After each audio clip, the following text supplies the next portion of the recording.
आखिर मरीजों को पीएमसीएच में क्यों नहीं रेफर किया जाता है? इसलिए इसका मतलब है कि आपको पीएमसीएच पर विश्वास नहीं है। आईजीएमएस रेफर करते हैं और आपको भी मालूम है कि आईजीएमएस में मरीजों को भर्ती कराना कितना कठिन काम है। आपने डीएमसीएच का तो अस्तित्व बचा लिया, लेकिन रोगी का भी इलाज सही ढंग से हो, इसके लिए हम लोग को जरूर बात करने की आवश्यकता है। हम माननीय मंत्री जी से कहना चाहेंगे, बहुत सारे सुविधा जो आप पटना से उपलब्ध कराते हैं, यहाँ लोगों को वह उपलब्ध नहीं हो पाता है।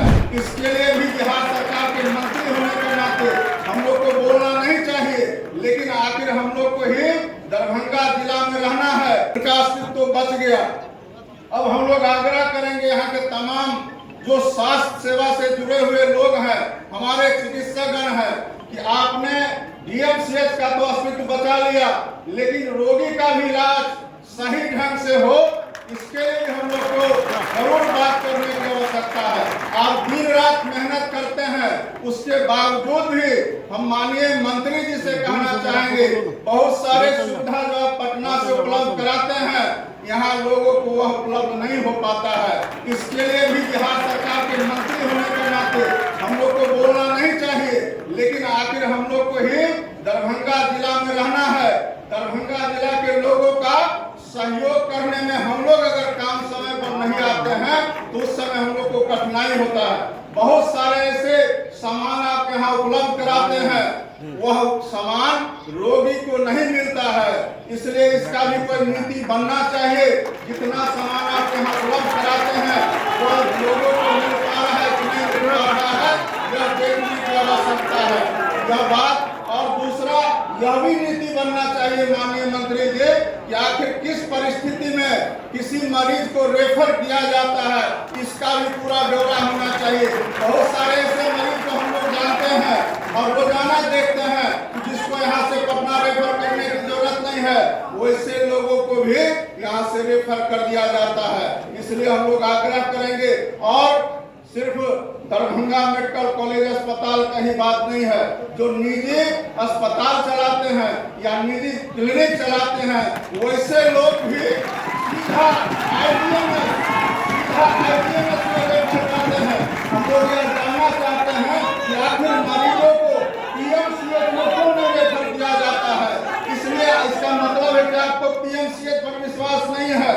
आप डॉक्टर का पुर्जा चेक करिए, एक भी डॉक्टर पीएमसीएच रेफर नहीं करते हैं, सीधा आईजीएमएस रेफर करते हैं। और आपको भी मालूम है कि आईजीएमएस में मरीजों को भर्ती कराना कितना कठिन काम है, वहाँ बेड का कमी है।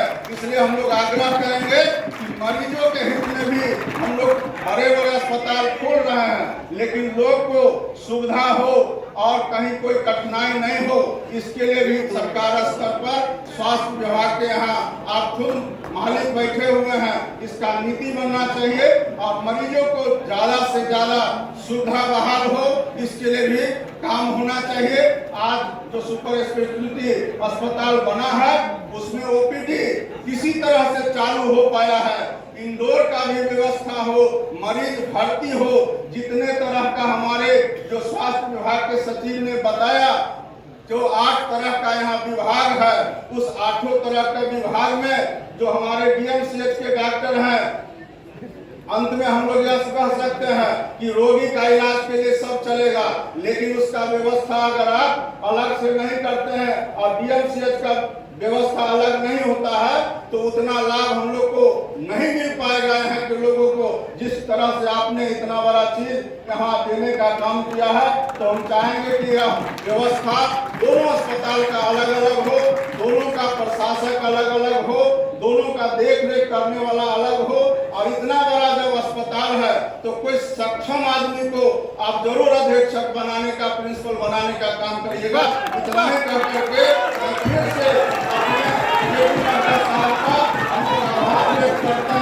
और धन्यवाद देते हैं। सभी को मालूम है, बहुत सारे नेता कहते थे और वह यह कह करके अपमानित करने का काम करते थे कि बिहार से लोग 500 रुपया लेकर के अब दिल्ली चले आते हैं।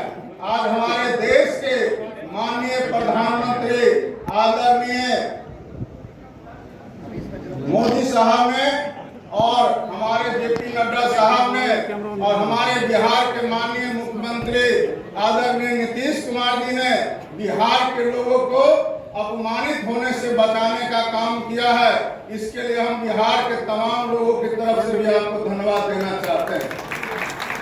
साथियों, आज सबसे बड़ी बात कि इन्होंने सिर्फ इस अस्पताल का उद्घाटन ही नहीं किया, आज दरभंगा मेडिकल कॉलेज अस्पताल और दरभंगा शहर में रहने वाले लोगों के भी इन्होंने बचाने का काम किया।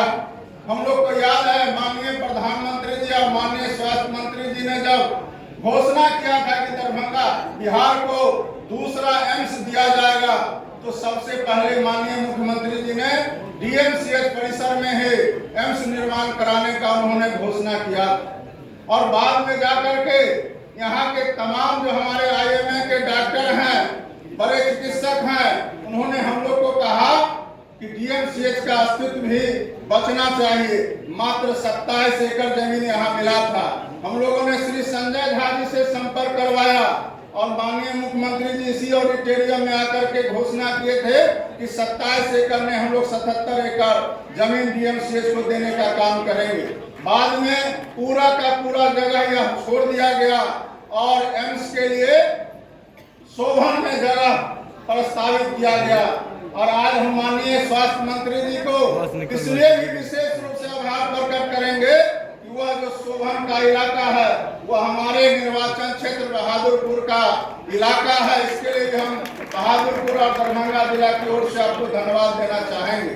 साथियों, आपने स्थल निरीक्षण किया है, लेकिन हम लोग एक बात हमारे जो स्वास्थ्य मंत्री जी हैं बिहार सरकार के, उनसे हम लोग निवेदन करना चाहेंगे। माननीय स्वास्थ्य मंत्री जी और यहाँ हमारे स्वास्थ्य विभाग के भी बहुत सारे पदाधिकारी आए। यह आज का दिन दरभंगा जिला के लिए स्वास्थ्य के क्षेत्र में यह तारीख याद रखने वाला दिन है, इसलिए हम लोग आपको यह जरूर बताना चाहेंगे। पनोरमा ग्रुप, जो सोचता है वो करता है। आपके अपने सपनों का आशियाना। ये लो, मुंह मीठा करो। आज मैंने अपना जॉब छोड़ दिया, अब हम पूर्णिया वापस जाएंगे। जॉब छोड़ दिया है? मतलब ये घर कैसे चलेगा? हम करेंगे क्या? और माँ बाबूजी क्या बोलेंगे? इसलिए मैं एक और मिठाई का डब्बा लाया। अपने बिजनेस के लिए लोन अप्रूव हो गया। अरे लोन अप्रूव हो गया वो तो ठीक है, लेकिन पूर्णिया में हम रहेंगे कहाँ? अपना घर भी तो नहीं है वहाँ। इसलिए तो एक और मिठाई का डब्बा अलग से लाया हूँ। हमने पूर्णिया में घर ले लिया है, पूर्णिया के ई होम्स पैनोरमा में। पूर्णिया में पैनोरमा ग्रुप लेकर आए हैं ई होम्स पैनोरमा। बड़ा घर, आलीशान जिंदगी और अत्याधुनिक सुविधाओं के संग। अरे अरे, अब क्यों मुंह मीठा करवा रही हो? क्योंकि हम घर वापसी जो कर रहे हैं। घर वापसी की खुशी पूर्णिया में ई होम्स पैनोरमा के संग। E Homes Panorama, luxurious lifestyle redefined.